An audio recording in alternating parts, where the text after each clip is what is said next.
देखिए, तो boys and girls, छोटा यूनिट अब हम लोग स्टार्ट कर रहे हैं। टॉपिक का नाम है इनकम फ्रॉम अदर सोर्स। अब देखिए, इनकम नाम से ही पता चल रहा है income from other source. Income from other source का मतलब क्या हुआ?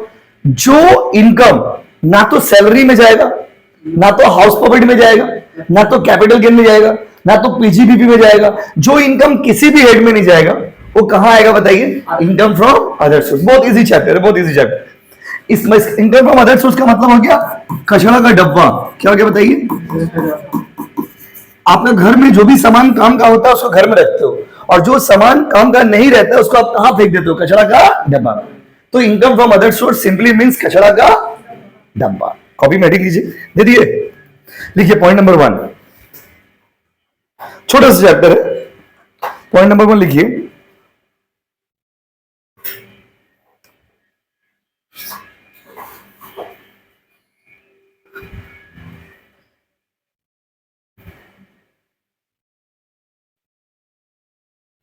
it includes all those income, it includes all those income, it includes all those income which does not come, which does not come under, which does not come under any other head, which does not come under any other head। जो किसी head में नहीं आता है वो कहां आता है बाबू बताइए? Income from other source. अच्छा, पॉइंट नंबर 2 लिखिए, पॉइंट नंबर 2 लिखिए, it is the residual head, residual head, it is the residual head. Residual head का मतलब होता है बचा हुआ, बचा हुआ, जो कहीं नहीं जाएगा वो कहां आएगा बाबू? Income from other source. तो इनकम फ्रॉम अदर सोर्स में क्या आता है? इनकम फ्रॉम अदर सोर्स में हर वो इनकम आता है जो कहीं और नहीं जाता है, याद रखिएगा। अब यहां पर यह जानना बहुत मुश्किल है कि कौन सा इसमें आएगा, कौन सा नहीं आएगा। तो देखिए, जब आदमी नौकरी करके पैसा कमाता है तो सैलरी में चला जाता है। जब आप बाड़ी वाला या बाड़ी वाली होते हो तो वो हाउस प्रॉपर्टी में चला जाता है। आपका डायरेक्ट अपना कोई बिजनेस या प्रोफेशन है तो वो पीजीबीपी में चला जाता है। अगर आपका कोई एसेट्स को बेच के कमा रहे हो तो वो कैपिटल गेन में चला जाता है। और इसको छोड़ के जो कुछ भी है, जो कुछ भी, क्या बाबू, वो कहां जाएगा बोलो? Income from other source. Income from other source में जाएगा। यस और नो गाइस? देखिए, तो कुछ इनकम ऐसे हैं, तो यहां पर आपको क्वेश्चन में देख के ना समझना पड़ेगा कि कौन सा इनकम फ्रॉम अदर सोर्स में आएगा, कौन सा इनकम फ्रॉम अदर सोर्स में नहीं आएगा। बहुत इजी चैप्टर है, कोई रूल्स रेगुलेशन है, कोई झमेला नहीं। सिर्फ आपको सारा इनकम को जोड़ देंगे, आंसर आएगा। बस आपको क्वेश्चन में ये आइडेंटिफाई करना रहेगा कि whether that will come under income from other source और नॉट। वो इनकम फ्रॉम अदर सोर्स में आएगा या फिर नहीं आएगा। तो कुछ आपको कॉमन एग्जांपल्स लिखवा देते हैं जो इनकम फ्रॉम अदर सोर्स में आता है। बट ये लिस्ट एग्जॉस्टिव नहीं है। एग्जॉस्टिव का मतलब होता है कि उतना ही है बस। एग्जॉस्टिव मतलब होता है कि 5 नाम बोले वही 5, उसके बाहर कुछ नहीं है, ऐसा नहीं है। इसमें list income from other source का बहुत सारा है। कुछ आपको कॉमन एग्जांपल्स जो सम्स में आएगा वो आपको हम लिखा दे रहे। आप लिखिए पॉइंट नंबर 3। पॉइंट नंबर क्या बाबू? 3 लिखिए। Point number 3, list of income from other source.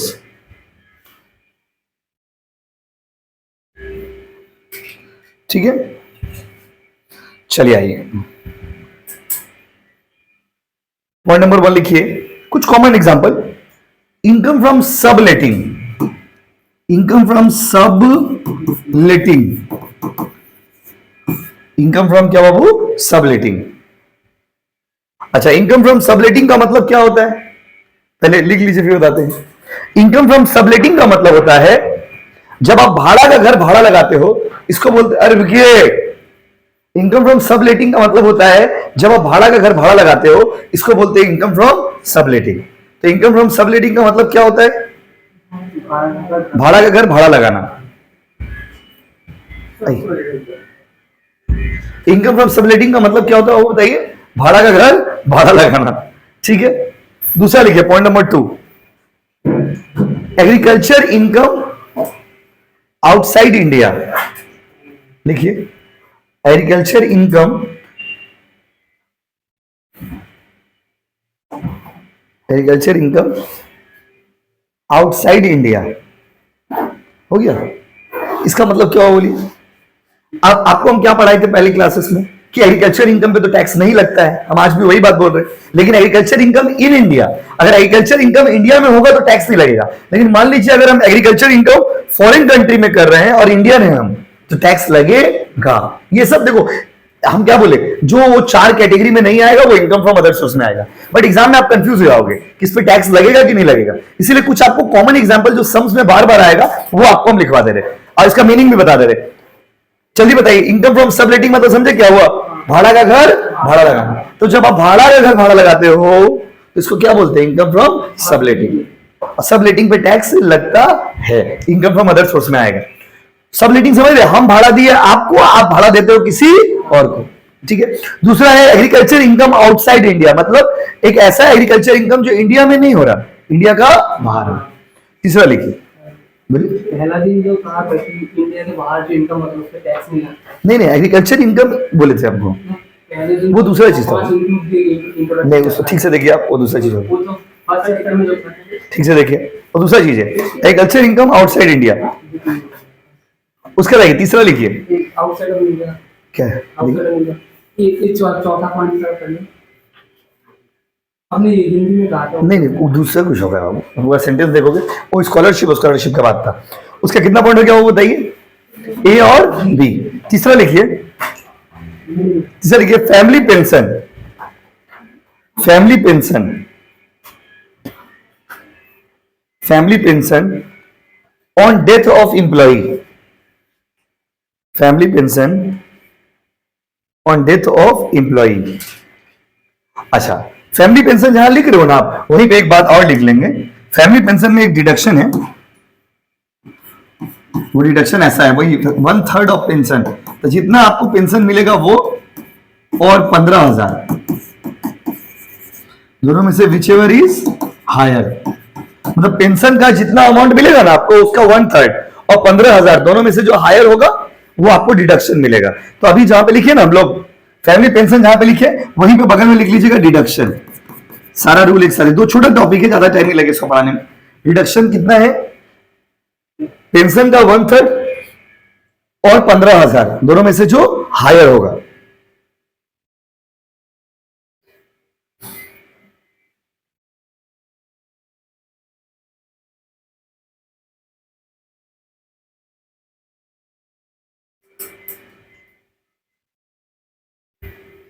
चलिए कितना पॉइंट हो गया बताइए, 3। पॉइंट नंबर 4 लिखिए, dividend receive bye,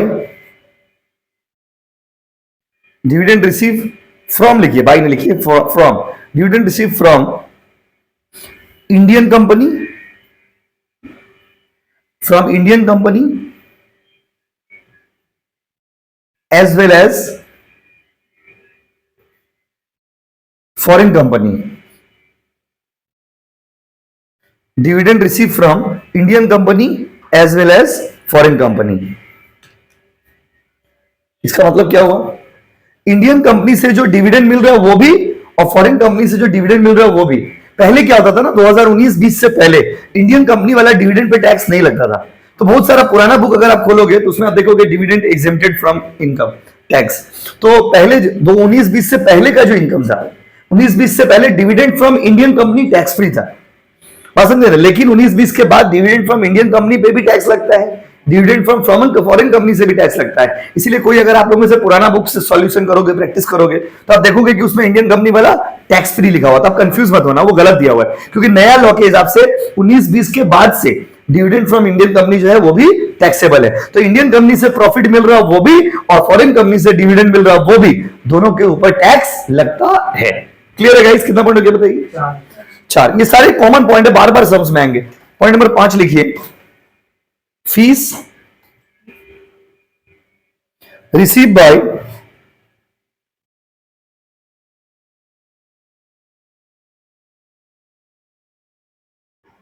fees receive bye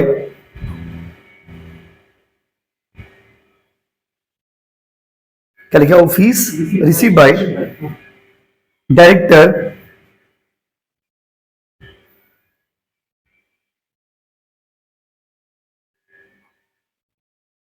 क्या लिखा हुआ बताइए fees receive by director director as remuneration remuneration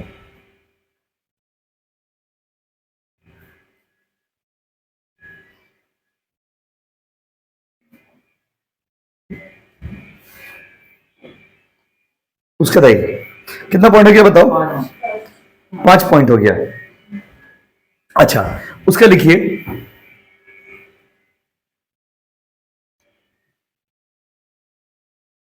कितना पॉइंट लिखिए बताओ 5 पॉइंट है उसका बताइए पॉइंट नंबर 6 लिखिए कुछ कॉमन जो बार बार आपको मिलेगा अच्छा लिखिए fees received as examiner fees received as examiner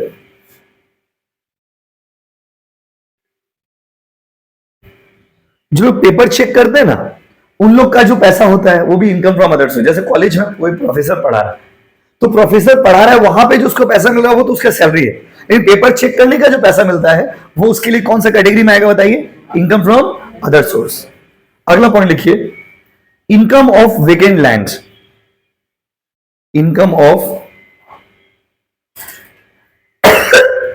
vacant land vacant land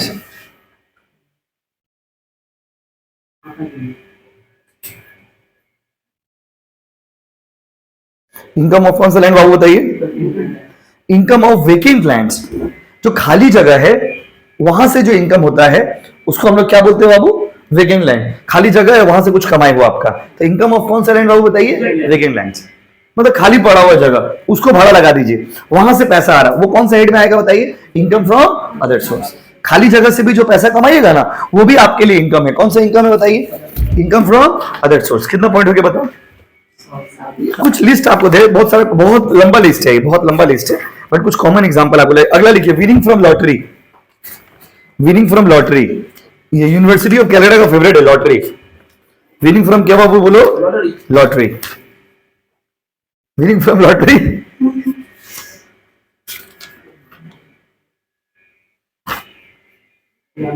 हो गया उसके लिखिए पॉइंट नंबर 2 बोल रहे पॉइंट नंबर कितना जो भी है अपना नंबरिंग कर लीजिएगा पॉइंट नंबर 9 लिखिए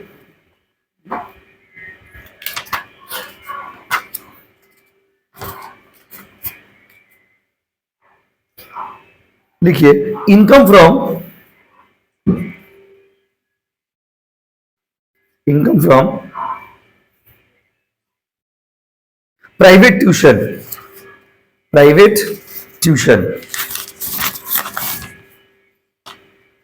इनकम फ्रॉम प्राइवेट ट्यूशन किसी को प्राइवेट ट्यूशन दे रहे हो आप वहां से जो पैसा कमाएंगे वो क्या होगा जैसे देखिए हम जो ट्यूशन पढ़ा रहे हैं आपको मेरा इनकम फ्रॉम प्रोफेशन में चला गया क्योंकि हमको प्रॉपरली कोचिंग पढ़ा रहे लेकिन यही अगर मान लीजिए पर्सनली जैसे आप लोग किसी छोटा बच्चा को ट्यूशन पढ़ा रहे तो वो क्या हो गया इनकम फ्रॉम प्राइवेट ट्यूशन वो क्या हो गया इनकम फ्रॉम प्राइवेट ट्यूशन अगला पॉइंट में ये इनकम टैक्स लिखिए इंटरेस्ट ऑन अगला पॉइंट लिखिए इंटरेस्ट ऑन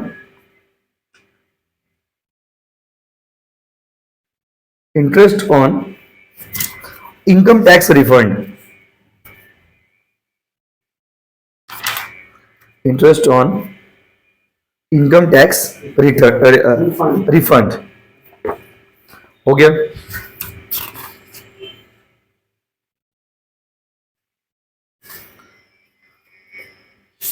अच्छा अगला आइए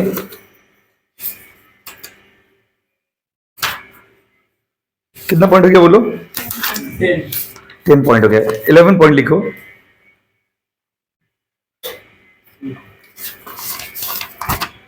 लिखिए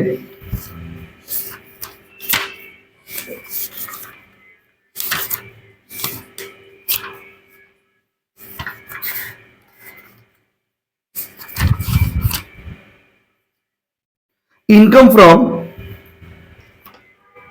from game show income from games हो, गेम वेम खेलोगे ना, वहां से जो जीतोगे वो हो गया इनकम फ्रॉम गेम्स हो। उसका बताइए, बहुत सारा है, बस एक दो डॉलर लिखेंगे। अगला लिखिए, income from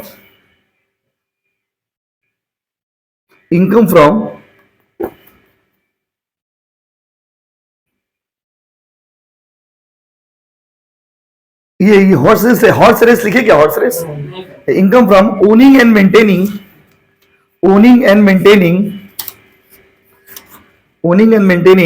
horse race.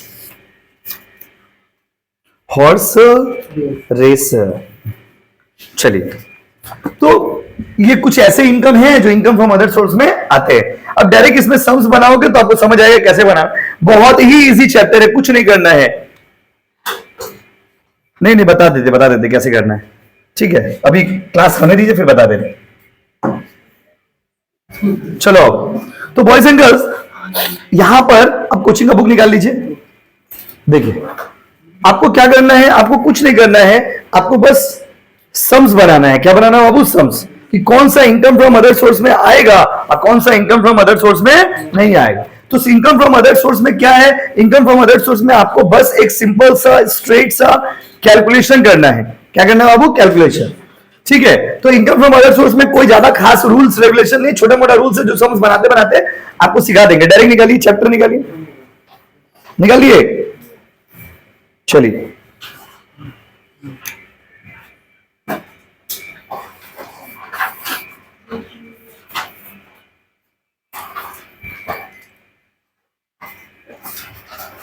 Chapter क्या ना टैक्स में ज्यादा है, बात समझिए, टैक्स में चैप्टर ज्यादा है as compared to any other subjects. देखिए,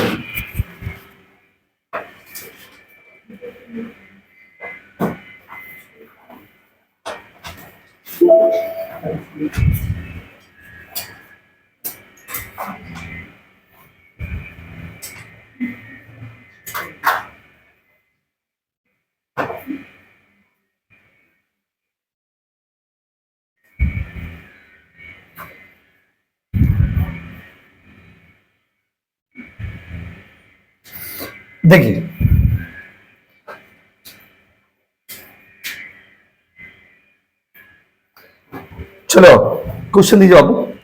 अच्छा, हम निकाल ले रहे हैं टैक्स। पेज नंबर बता दीजिए एक बार, पेज नंबर 33।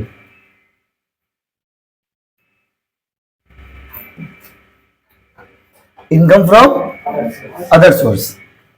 देखिए, क्वेश्चन में क्या, क्वेश्चन नंबर 1 में क्या बोला है, क्वेश्चन नंबर 1 में बोला है कि आपको ये बताना है कि कौन सा हेड में आएगा, कौन सा हेड में नहीं आएगा। मतलब state the particular head of income under which the following income will be charge. मतलब क्वेश्चन नंबर 1 में क्या बताना है, बोलिए। क्वेश्चन नंबर 1 में बताना है कि कौन सा इनकम किस हेड में आएगा। तो फिर से बोल रहे, अगर नौकरी करके कमाते हैं तो सैलरी में, एकदम एक वर्ड में। बाड़ी वाला है तो हाउस प्रॉपर्टी में, बिजनेस है या प्रोफेशन है तो पीजीबीपी में, एसेट को बेच के कमाएगा तो कैपिटल में, और जो इन चारों में से कहीं नहीं आएगा वो कहां आएगा, बोलो अदर सोर्स। तो ये क्वेश्चन एग्जाम के लिए आता है कि आपको 5 इनकम दे दी, आपको बोला बताइए कि ये कौन सा हेड में आएगा। आ जाओ, सबसे पहले क्या देखिए, पहला है honorarium receive by an author for writing an article in chartered accountant. पहले मीनिंग समझना होगा, अगर आप मीनिंग नहीं समझोगे तो आप आंसर नहीं दे पाओगे। पहला है honorarium receive by an author for writing an article in the chartered accountant. मतलब चार्टर्ड अकाउंटेंट लोग का ना कोई जर्नल मैगजीन होता है, उसमें आप कुछ लिखते हो और उसके लिए आपको थोड़ा सा ऑनरेरियम मिलता है। ऑनरेरियम क्या होता है, ऑनरेरियम सैलरी नहीं होता है। ऑनरेरियम का मतलब होता है खुशी से पैसा दे देना। जैसे कहीं आप गए, खुशी से आपको 500 रुपया दे दिया, किससे बाबू, खुशी से। कैसे दे दिया बताइए, खुशी से। कितना रुपया दे दिया बताइए, 500। तो ये क्या हो गया, ऑनरेरियम। क्या हो गया बाबू, ऑनरेरियम। तो 500 रुपया खुशी से दिए आप, तो ये बताइए किस कैटेगरी में जाएगा, बताइए ये कौन सा हेड में आएगा, सैलरी में, हाउस प्रॉपर्टी में, कैपिटल गेन में, या अदर सोर्स में, बोलो अदर सोर्स में आएगा। कहां आएगा, बोलो अदर सोर्स। तो इसका सॉल्यूशन कैसे होगा, अभी आपको नहीं उतारना, जब हम बोलेंगे, जब आप, जैसे क्वेश्चन है, ऐसा क्वेश्चन ही एग्जाम में आया और आता है, पेपर देखोगे आया हुआ है, identify the heads of income, आपको आइडेंटिफाई करने के लिए बोला है। तो आप क्या करिएगा, ऐसा क्वेश्चन का आंसर, जैसे पॉइंट नंबर 1 है, इसका आंसर क्या होगा, point number 1 income from other source. आप पूरा लिखोगे इनकम फ्रॉम अदर सोर्स। दूसरा, अगला अगला में चलते देखिए, फैमिली पेंशन, अभी तो पढ़ाई थे। फैमिली पेंशन इसी पर window on the death of her husband. Family pension एक विधवा औरत को मिल रहा है उसके पति के देहांत के बाद।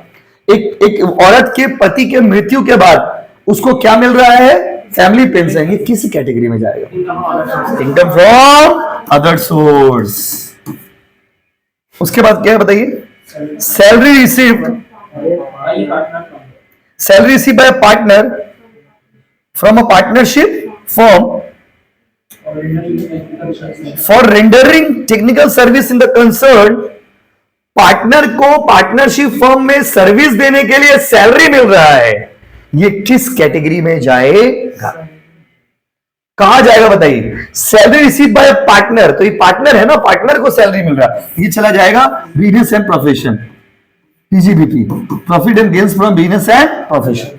नौकर नहीं ना है, मेरा बिजनेस है, उसी में हम काम करते हैं, ये कहां चला जाएगा? Profit and gains from business and profession. देखिए अगला है डिविडेंड रिसीव बाय अ डीलर इन शेयर्स। डिविडेंड मिला है, क्या मिला बाबू बताइए? डिविडेंड मिला है, डीलर है, शेयर में डील करता है, तो बताइए किस हेड में आएगा? Income from other source. अभी तो पढ़ा दिया आपको सारा चीज, इसीलिए कुछ एग्जांपल आपको पहले लिखा दिए। उसके बाद remuneration receive by practising chartered accountant from university of Calcutta for serving there as a part time lecturer. कहानी है दोस्त, इतना आसानी से आंसर नहीं आएगा। रेम्यूनरेशन मिलता है एक चार्टर्ड अकाउंटेंट को, चार्टर्ड अकाउंटेंट है वो, एक्चुअली सीए है, लेकिन उनको रेम्यूनरेशन मिल रहा है क्योंकि वो सीयू में पार्ट टाइम लेक्चरर है। पार्ट टाइम क्या वो बताइए?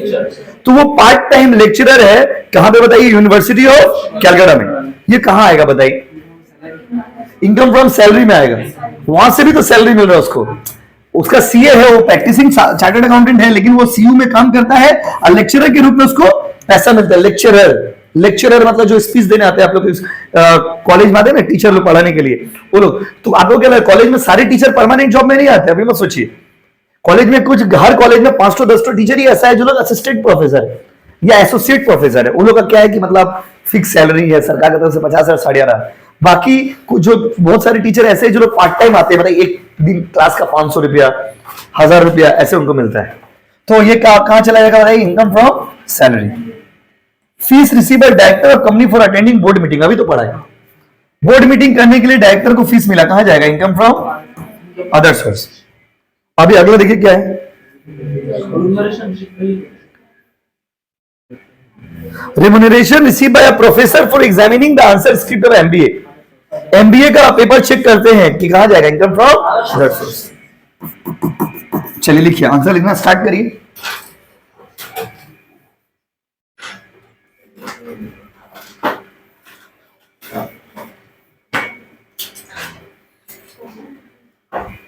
जल्दी जल्दी दूसरा भी करना है। डायरेक्ट कैसे लिखो? आप शॉर्ट में मत लिखना, आप पूरा अच्छा से लिखना। Income from other source, direct point number 1, ए का आंसर क्या होगा, बी का आंसर क्या होगा?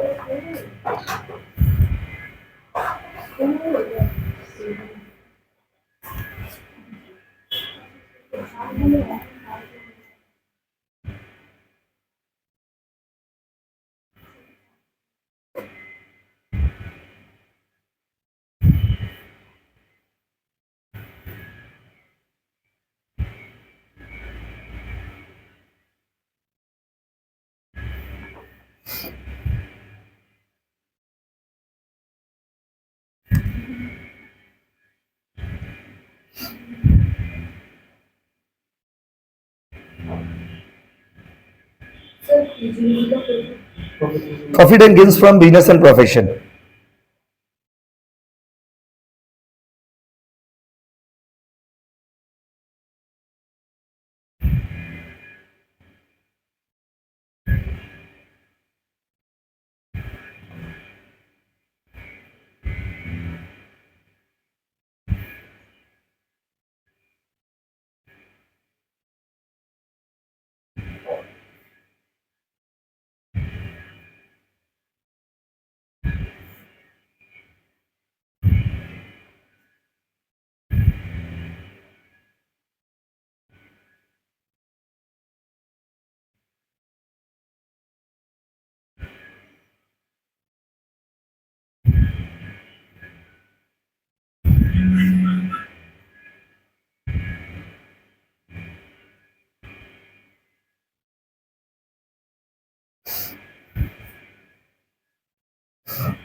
हो गया क्या बाबू? चलिए,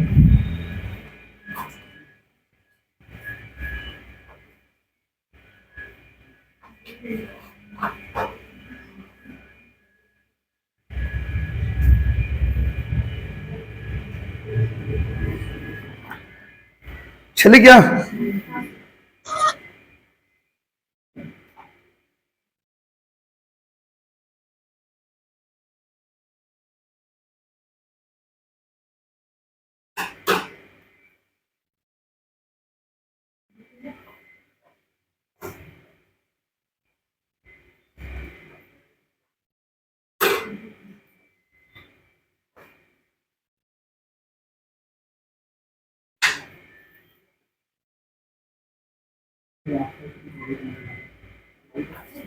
चलो, तो बॉयज एंड गर्ल्स देखिए भाई और बहनों, अब दूसरा क्वेश्चन में चलते। देखिए दूसरा क्वेश्चन में क्या बोला है?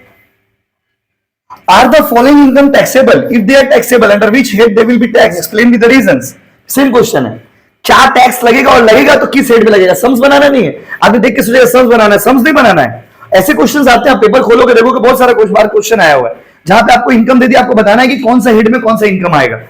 तो बोला है कि क्या ये सारे इनकम्स टैक्सेबल है, और अगर टैक्सेबल है तो कौन से हेड में टैक्सेबल है, रीजन के साथ बताइए। आइए पहले समझाते हैं आपको, फिर बताते हैं। पहला क्वेश्चन क्या बोला है देखिए, पहला क्वेश्चन बोला first prize won as a lottery, कहां आएगा बताओ? Income from other source. उसके बाद remuneration receive from valuation of answer script, answer script check किया, कहां आएगा बोलो? Income from other source. Interest from post office saving bank account, कहां आएगा बोलो? Income from other source. याद रखिएगा पोस्ट ऑफिस सेविंग में 3,500 रुपए छूट है। पोस्ट ऑफिस सेविंग में कितना छूट है बाबू? 3,500। और फिर जब सम्स कराएंगे तो आपको बताएंगे, अभी लिखना दरकार नहीं है, आपको बता दिया, आ गया तो सामने फ्लो में बता दिए। पोस्ट ऑफिस सेविंग पे टैक्स लगेगा, लेकिन सिर्फ 3,500 रुपए छूट मिलेगा। कितना छूट मिलेगा वो? 3,500। हम लिखवाएंगे, उसमें रीजन के साथ लिखना है, ऐसे लिखने से नहीं होगा।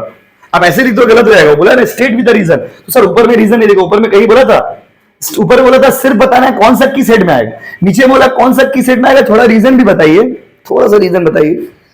उसका देखिए अगला क्या है, rent of a warehouse attach to his farm house. बात समझे, rent of a warehouse attach to his farm house in a remote village.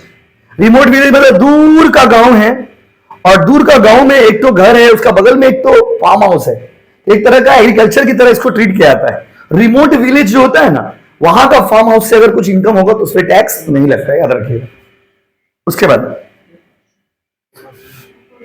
अगला क्या देखिए, a person bought a piece of land with the trees, he sold the timber of those trees for 10,000। बोला एक आदमी जमीन खरीदा, उसमें पेड़ भी था, बात समझे, और वो पेड़ को वो बेच दिया है।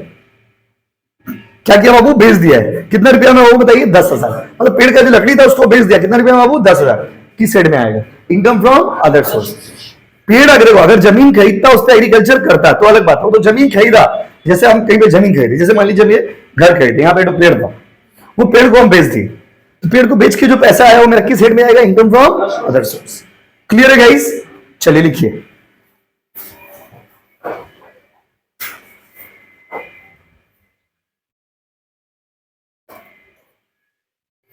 लिखिए, बोले पॉइंट नंबर 1 लिखिए, lottery income, lottery income comes under, lottery income comes under income from other source. Lottery income comes under income from other source, and it is fully taxable.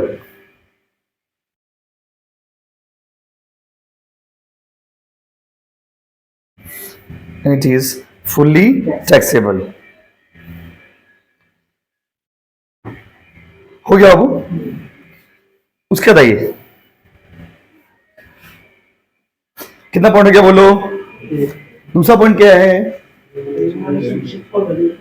क्या एक बार क्या बताया, क्या लिखे? Lottery income is other source fully taxable. उसके बाद आइए, अगला लिखिए,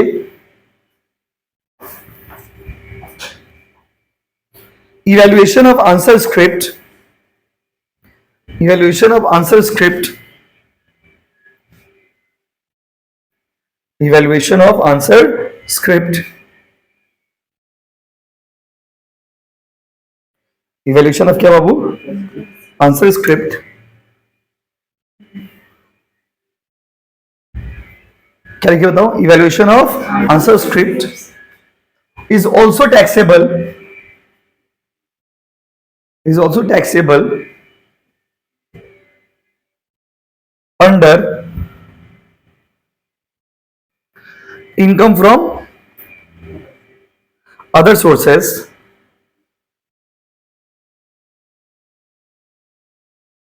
as there is no employer employee relationship, as there is no employer employee relationship. कोई मालिक नौकर वाला कोई संबंध ही नहीं है. मालिक नौकर का रिलेशन रहने से वो सैलरी में जाता है, लेकिन जैसे कोई यूनिवर्सिटी का पेपर चेक कर रहा, वो यूनिवर्सिटी का नौकर नहीं. ठीक है, relationship. Point number 3,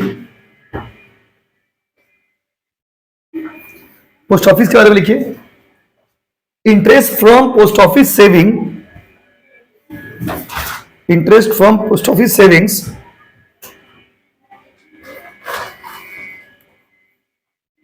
interest from post office saving is exempted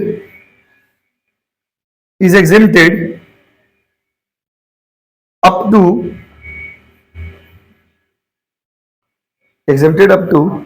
3,500.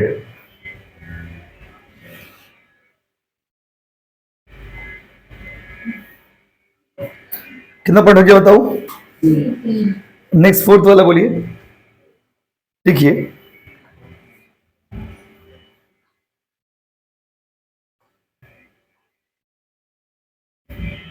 हो गया क्या?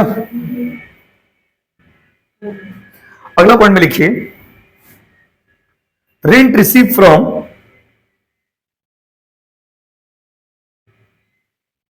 Farm house, rent receive from farm house, rent received from farmhouse, sorry, rent received from warehouse. warehouse है ना, स्पेलिंग देख लीजिए. rent received from warehouse attached to the farmhouse. जो question में लिखा हो देखिए, rent received from warehouse attached to the farmhouse in a remote village. in a remote village, remote मतलब बहुत दूर का गांव में, रिमोट विलेज. क्वेश्चन में देखिए, rent of a warehouse attach to his farm house in a remote village. पूरा क्वेश्चन ही लिखवा है. Is an agriculture income, is an agriculture income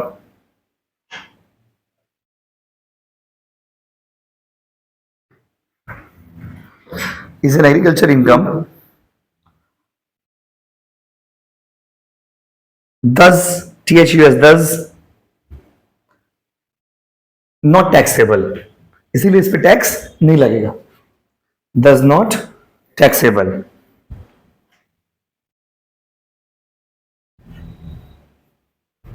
उसके लिए लास्ट वाला में लिखिए,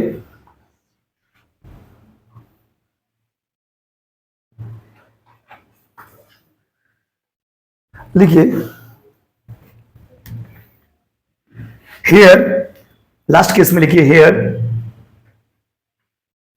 no any agriculture operation no any agriculture operation, here no any agriculture operation, यहां पे तो कोई एग्रीकल्चर एक्टिविटी वो नहीं किया है, पेड़ था उस पे बेच दिया उसको। Here no any agriculture operation, thus THUS thus taxable under, thus taxable under the head income from other source, income from other source। ठीक है, थैंक यू सो मच।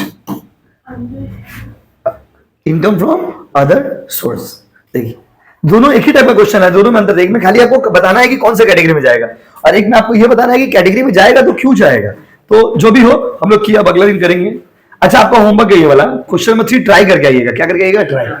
उसमें भी बताना है कि टैक्स लगेगा या नहीं लगेगा, किस हेड में आएगा, रीजन नहीं बताना है, खाली आपको कैटेगराइज करना है। आप गलत सही ट्राई करके आना, ठीक है। उसके बाद हम लोग सम्स बनाएंगे, 1-2 क्लास और करेंगे, चैप्टर कंप्लीट आएगा। छोटा सा चैप्टर है, ठीक है।